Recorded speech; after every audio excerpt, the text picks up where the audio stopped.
दोस्तों तो जैसा कि पिछले एपिसोड में हमने देखा कि यूहा और टांग वुटोंग की आखिरकार यहाँ वांग काइनीर से मुलाकात हो चुकी थी, जिसके साथ मिलकर यहाँ मिस काई की सुपरविजन में ये सब लोग स्टारडो फॉरेस्ट चले गए थे ताकि ये लोग अपने दोस्त राम के लिए सोल रिंग हासिल कर सके, जबकि साथ ही साथ वांग काइनीर और यूहा को भी एक एक सोल रिंग की जरूरत थी। यहाँ पर इन लोगों का सामना एक जायंट बीस्ट से हो जाता है, जिसका मुकाबला करना यूहा और टांग वुटोंग के लिए काफी ज्यादा मुश्किल था, लेकिन दूसरी तरफ हम देखते हैं कि वांग काइनीर उसे काफी आसानी के साथ निपटा देती है। जबकि साथ ही साथ यहाँ फाइट के दौरान वांग काइनीर ने बिल्कुल भी यूहा की कोई ऑर्डर नहीं माने, जो बाद में स्काई को काफी ज्यादा बुरी लगी। इसलिए वांग काइनीर को वो पनिशमेंट देने के लिए रात को ड्यूटी पर लगा देती है ताकि वांग काइनीर को यहाँ टीम वर्क का एहसास हो सके। रात के दौरान हम देखते हैं कि वांग काइनीर और यूहा के दरमियान काफी अच्छी बातें हुई, जो कि इन दोनों की दोस्ती को और भी ज्यादा गहरी कर देती है। पर तभी अचानक यूहा ने महसूस किया कि इन लोगों पर हमला हो चुका।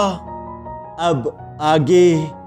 तो नेक्स्ट एपिसोड की शुरुआत यहाँ बिल्कुल उसी सीन से शुरू होती है जहाँ यूहो की बात सुनकर यूहो के सब दोस्ती नींद से जाग उठे। यूहो यहाँ पर अपनी सोल डिटेक्शन टेक्निक का इस्तेमाल करते हुए दोस्तों को बता देता है कि सामने की तरफ से हम लोगों पर 3 ब्लड थर्स्टी बेबून्स ने हमला कर दिया, जिनके साथ एक बेबून किंग भी मौजूद है और इस किंग की कल्टिवेशन ऑलमोस्ट 50,000 साल से भी ज्यादा होगी। ये सुनकर टांग वुटोंग जवाब देते हुए कहती है कि ब्लड थर्स्टी बेबून तो काफी ज्यादा एग्रेसिव होते हैं, लेकिन इस वक्त हम लोगों के साथ मिस काई है जो की एक टाइटल डोलो मास्टर होगी, इसलिए मुझे नहीं लगता कि ये लोग हम पर हमला करेंगे। लेकिन दूसरी तरफ यूहो को शक हो रहा था कि मामला इतना भी ज्यादा सिंपल नहीं, क्योंकि ये बेबून्स कभी भी रात में किसी पर हमला नहीं करते। जरूर किसी ने इन बेबून्स को टारगेट करके हम लोगों की तरफ भेजा होगा। मिस काई जानती थी कि वो बेबून हम लोगों के काफी ज्यादा करीब आ चुके, इसलिए वो अपने साथियों से कहती है कि चलो तुम सब लोग फाइट करने के लिए तैयार हो जाओ। मिस काई की ये बात सुनकर तो इन चारों ने फौरन से अपने फाइट करने के लिए पावर्स अनलीश कर ली। दूसरी तरफ वो बेबून किंग भी इन लोगों के काफी ज्यादा करीब पहुंच चुका था। इससे पहले कि वो जंप करके इन पर हमला कर पाता, तभी अचानक यूहा ने अपना किलिंग इंटेंट इन सारे बेबून्स पर लगाना शुरू कर दिया,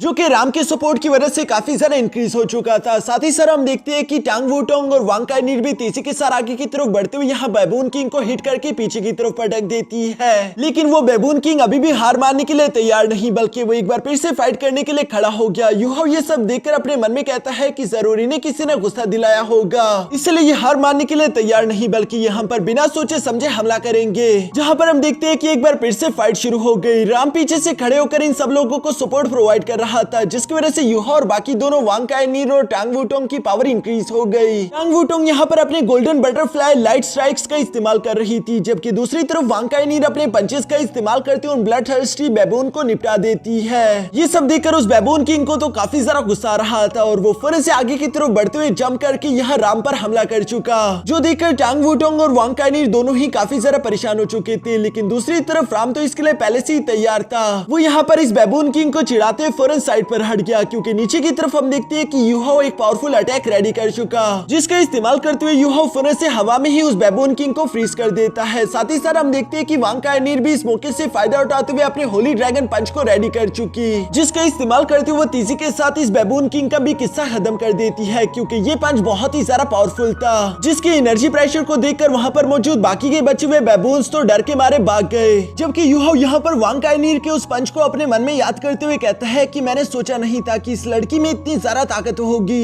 इसने एक बेबून किंग जिसके पास 50,000 साल की कल्टीवेशन थी उसे सिर्फ एक पंच में ही ढेर कर दिया। दूसरी तरफ मिस काई इन लोगों की तरफ आते हुए कहती है कि ये बेबून किंग अभी भी जिंदा है, बताओ तुम में से कौन इसकी सोल रिंग हासिल करना चाहेगा। जो सुनकर यूहा मिस काई को जवाब देते हुए कहता है कि वैसे तो ये बेबून किंग मेरे साथ उतना ज्यादा कंपैटिबल नहीं, लेकिन इसकी ये ब्लड थर्स्टी वाली एनर्जी मेरे काम आ सकती है, मैं इसको अपनी स्पिरिट आइस के साथ यूज कर सकता हूँ। यूहा भी ये कह ही रहा था, तभी अचानक वांग काइनीर बीच में आते हुए कहती है कि ये तुम्हारे साथ कंपैटिबल नहीं, इसलिए मैं इसे अपने पास रखना चाहती हूँ। जो सुनकर सब लोग ही हैरान हो गए, लेकिन टांग वुटोंग ये सब बर्दाश्त नहीं करती, बल्कि वो गुस्सा होकर आगे की तरफ आते हुए कहती है कि क्या तुम्हें मालूम नहीं कि यूहा तुमसे पहले शेक एकेडमी आया था, वो तुम्हारा सीनियर है, इसलिए यूहा की मर्जी होगी कि वो इस बीस्ट को रखना चाहता है या नहीं। अगर तुम कहो भी कि ये बीस्ट यूहा के साथ कंपैटिबल नहीं तो यूहा तुम्हारी बात क्यों माने। जो सुनकर वांग काइनीर यूहा की तरफ देखते हुए कहती है कि क्या तुम्हें मुझ पर भरोसा है। जो सुनकर यूहा जवाब देते हुए कहता है कि हाँ ठीक है, अगर तुम कह रही हो तो मैं तुम्हारी बात मान लेता हूँ। इसलिए हम देखते हैं कि यूहा ने यहाँ पर ये बीस्ट वांग काइनीर को दे दिया,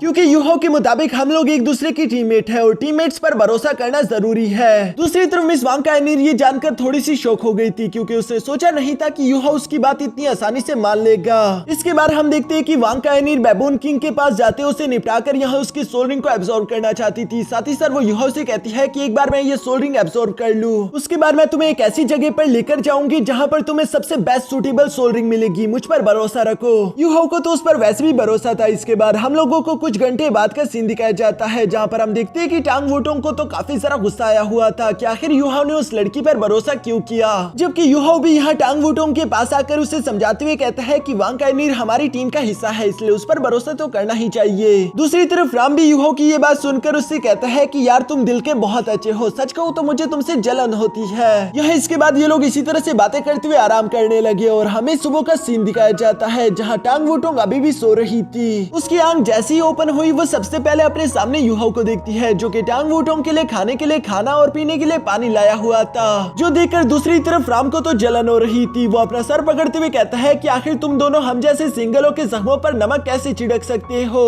पता नहीं क्यों अभी तक मुझे कोई ऐसा केयरिंग पार्टनर क्यों नहीं मिला जो कि आंख खुलते साथ ही मेरे सामने नाश्ता हाजिर कर दे। दूसरी तरफ हम देखते हैं कि तभी अचानक वांग काइनीर ने भी अपनी सोल रिंग एब्सॉर्ब कर ली थी, जो देखकर टांग वुटोंग अपने मन में कहती है कि इस लड़की की बॉडी तो वाकई में काफी स्ट्रॉन्ग है, क्योंकि इसने सिर्फ 3 घंटों के अंदर एक ऐसी सोल रिंग एब्सॉर्ब कर ली जो कि 50,000 साल पुरानी है। इवन कि वांग काइनीर भी यहाँ पर टांग वुटोंग की स्ट्रेंज बॉडी के बारे में बात करते हुए कहता है कि इसकी स्ट्रेंथ वाकई में बेमिसाल है, पता नहीं आखिर वांग काइनीर की हिस्ट्री क्या होगी और ये लड़की आई कहाँ से। फिलहाल तो ये लोग वांग काइनीर के बारे में कुछ भी नहीं जानते। दूसरी तरफ हम देखते हैं कि वांग काइनीर ने चूंकि सोल रिंग एब्सॉर्ब कर ली थी, इसलिए वो यहाँ इन लोगों के पास आते हुए कहती है कि मेरा काम हो गया, अब वादे के मुताबिक युहाओ मैं तुमको एक ऐसी जगह पर लेकर जाऊंगी जहाँ पर तुम्हें सबसे ज्यादा सुटेबल सोल रिंग मिल सके। वांग काइनीर की ये बात सुनकर मिस कायो से सवाल करते हुए पूछती है कि क्या तुम स्टारडो फॉरेस्ट के बारे में अच्छे से जानती हो, जो सुनकर वांग काइनीर जवाब देते हुए कहती है कि हाँ बिल्कुल, क्योंकि कुछ वक्त पहले मैं यहाँ पर ट्रेनिंग करने के लिए आई थी और मैंने यहाँ पर पूरे 1 साल ट्रेनिंग की है, इसलिए स्टारडो फॉरेस्ट को मैं अच्छे से पहचानती हूँ। जो कहती वांग काइनीर ने फॉरेस्ट से अपने डबल साइडेड स्पेयर वेपन को भी बाहर निकाल लिया था, जिसे देखकर शुरू में तो युहाओ को लगता है कि शायद ये कोई सोल गाइडेंस वेपन होगा, लेकिन करीब से देखने पर युहाओ को समझ आ जाता है कि नहीं, ये वेपन कोई सोल गाइडेंस वेपन नहीं बल्कि ये कुछ अलग और खास तरह का वेपन है। तभी अचानक वांग काइनीर ने इन लोगों से कहा कि चलो मुझे फॉलो करो, जो सुनकर ये लोग बिल्कुल ऐसे ही करते हैं। यहाँ स्टारडो फॉरेस्ट में तेजी के साथ आगे की तरफ बढ़ते हुए अचानक वांग काइनीर को सामने की तरफ कुछ लोग दिखाई दिए, जिसकी वजह से ये लोग फोन से रुकते हुए एक जगह पर जाकर छुप जाते हैं। यहाँ युहाओ अपने सोल डिटेक्शन टेक्निक की मदद से इन लोगों को सामने का नजारा दिखाता है, जहाँ पर 3 इवल सोल मास्टर थे और इन्होंने एक फायर रैट को पकड़कर उसकी सोल को रिफाइन करना शुरू कर दिया था, जो मेथड बहुत ही ज्यादा क्रूल था। ये देखकर किसी को भी समझ नहीं आ रहा था कि आखिर ये तीनों इवल सोल मास्टर यहाँ स्टारडो फॉरेस्ट में क्यों आए और आखिर इन लोगों की इस फायर रैट की सोल को रिफाइन करने की वजह क्या थी।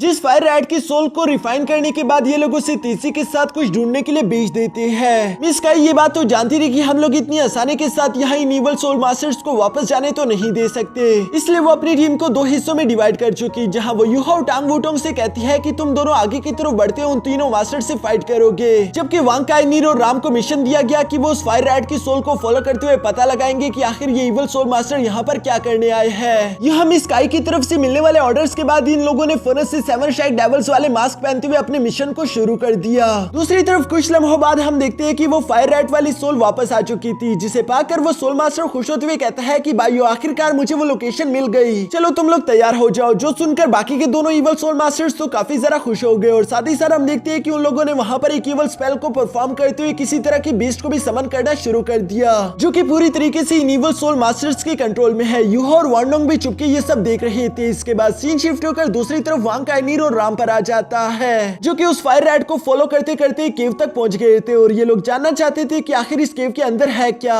उन इवल सोल मास्टर्स को इस केव की तलाश क्यों थी। यही जानने के लिए जब ये दोनों अंदर की तरफ गए तभी अचानक इन लोगों को कुछ अजीब महसूस होने शुरू हो जाता है, इसलिए ये दोनों फाइट के लिए तैयार भी हो गए। लेकिन आगे की तरफ बढ़ते हुए अचानक ही हम देखते हैं कि राम के पीछे वहां पर एक गोल्डन क्लब बियर्ड समन हो जाता है, जो कि काफी जरा गुस्से में लग रहा था। मिस वांग काइनीर तो उससे फाइट करने के लिए तैयार हो गई, लेकिन राम जानता था कि ये गोल्डन क्लब बियर्ड्स कितने ज्यादा पावरफुल हो सकते हैं, इसलिए वो वहां से रिट्रीट करना चाहता था। पर चूंकि वांग काइनीर फाइट करना चाहती है और वो पीछे नहीं हट रही, इसलिए मजबूरन राम को भी नीचे की तरफ आना पड़ा ताकि वो वांग काइनीर की मदद कर सके। ये देखकर वांग काइनीर को काफी जरा अजीब महसूस होता है, क्योंकि उसने आज से पहले कभी भी टीम के साथ मिलकर फाइट नहीं की थी। उसे यहाँ पर युहाओ की वही बात याद आ गई कि हम लोग टीममेट्स हैं और टीममेट्स का काम ही होता है एक दूसरे की मदद करना। यहाँ दूसरी तरफ मैदान में इससे पहले की फाइट शुरू हो पाती तभी अचानक राम को कुछ दिख गया, इसलिए वो वांग काइनीर को रोकते हुए कहता है कि रुक जाओ, ये बियर थोड़ा सा अजीब बिहेव कर रहा है, इसके पीछे दो छोटे से बच्चे मौजूद हैं, जिन्हें देखकर ऐसा लगता है कि शायद ये जरूर उन्हीं बच्चों की माँ होगी जो कि अपने बच्चों को यहाँ पर प्रोटेक्ट करना चाहती है। यहाँ राम की ये बात सुनने के बाद दूसरी तरफ वांग काइनिर भी पूरी तरीके से सिचुएशन को समझ गई थी, इसलिए वो धीरे धीरे से गोल्डन क्लब बियर